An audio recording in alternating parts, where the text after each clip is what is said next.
ఇంతవరకు బాగానే ఉంది. కానీ జోగురామన్నపై నియోజకవర్గంలో ఎంత అనుకూలత ఉందో అంతే వ్యతిరేకత కూడా ఉంది. ఓ వర్గం ఆయన మంచి చేసిందని చెప్తే మరో వర్గం మాత్రం రామన్న చేసింది చాలా తక్కువ, ఆయన స్వార్థమే చూసుకున్నారని ఆరోపిస్తోంది. ఇంతకీ జోగురామన్నపై వ్యతిరేకత రావడానికి కారణాలేంటి?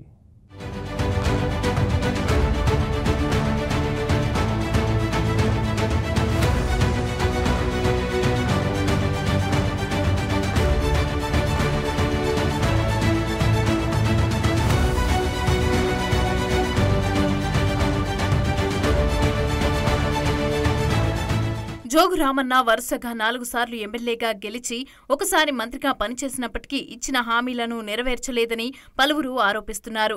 ఎన్నికల సమయంలో ఇచ్చిన మాటలను మర్చిపోయారని, నియోజకవర్గ అభివృద్ధి కోసం పూర్తి స్థాయిలో కృషి చేయలేదని ప్రజలు అసంతృప్తి వ్యక్తం చేస్తున్నారంట.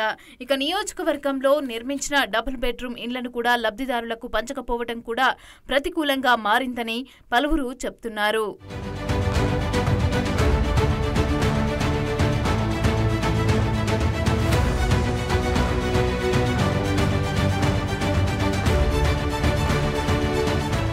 దళిత బంధు, బీసీ బంధు లబ్ధిదారులకు కాకుండా తన అనుచరులకు, పార్టీ కార్యకర్తలకు మాత్రమే ఇచ్చారనే ఆరోపణలు రావటం కూడా జోగురామన్న ఓటమికి కారణమని స్థానికులు అంటున్నారు. ఆదిలాబాద్లో మూతపడిన సిమెంట్ ఫ్యాక్టరీ రీఓపెన్ చేయించడంలో విఫలమవ్వటం, ఆదిలాబాద్కి ఎయిర్పోర్ట్ను తెస్తామని ఓ బహిరంగ సభలో స్వయంగా అప్పటి సీఎం కేసీఆర్ ఇచ్చిన మాటను కూడా సాధించడంలో రామన్న విఫలమయ్యారని స్థానికులు అంటున్నారు.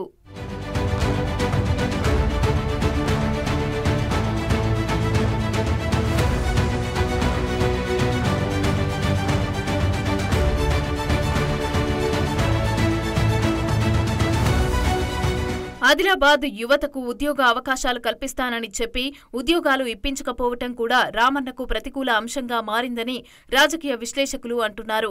వీటికి తోడు రామన్న ముందు నుంచి బీఆర్ఎస్లో ఉన్న పలువురు కార్యకర్తలను పట్టించుకోకపోవటం వల్ల చాలా మంది కార్యకర్తలు కూడా పార్టీ మారటంతో గత ఎన్నికల్లో జోగు రామన్న ఓటమికి కారణాలని విశ్లేషకులు భావిస్తున్నారు. ఈ ఎన్నికల్లో ఎదురైన అనుభవాలను దృష్టిలో పెట్టుకుని జోగు రామన్న భవిష్యత్తులో ఎలా రాణిస్తారు అనేది ఆసక్తికరంగా మారింది.